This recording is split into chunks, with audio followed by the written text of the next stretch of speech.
Clarendon man charged in relation to Canadian woman's death. Man fatally shot in police military operation in St. James. Fire at Up Park Camp.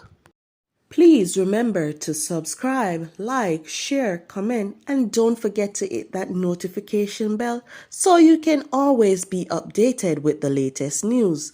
Now for the news in details.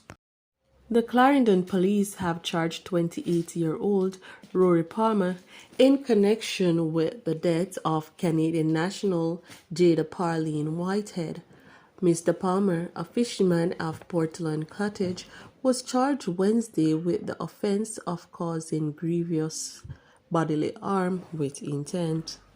But investigators are expected to upgrade the charge to murder in the coming days. Mr. Palmer's case was mentioned before the Clarendon Parish Court Wednesday. He was remanded until June 1, when his attorney, Dwight Reese, is expected to apply for bail. Miss Whitehead, who arrived in Jamaica on April 30, died in hospital on May 13, a day after she was involved in a physical altercation with Mr. Palmer, who is said to be her husband.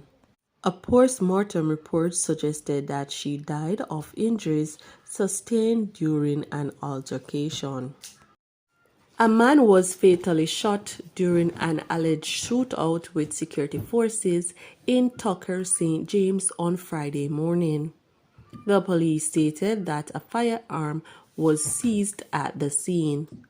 The deceased has been identified as 29-year-old Chef Otis Edwards, who reside in the Tucker community.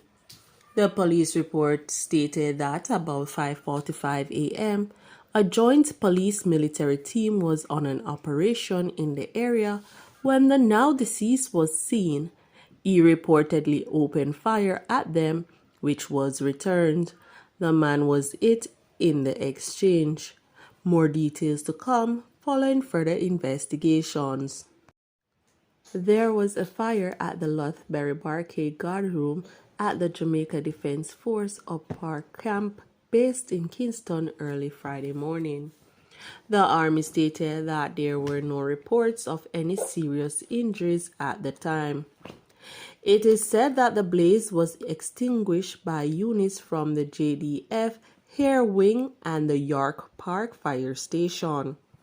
All personnel in barracks at the time of the fire have been accounted for, and those affected by the blaze were attended to by medical personnel on location. The JDF stated that the incident is being investigated.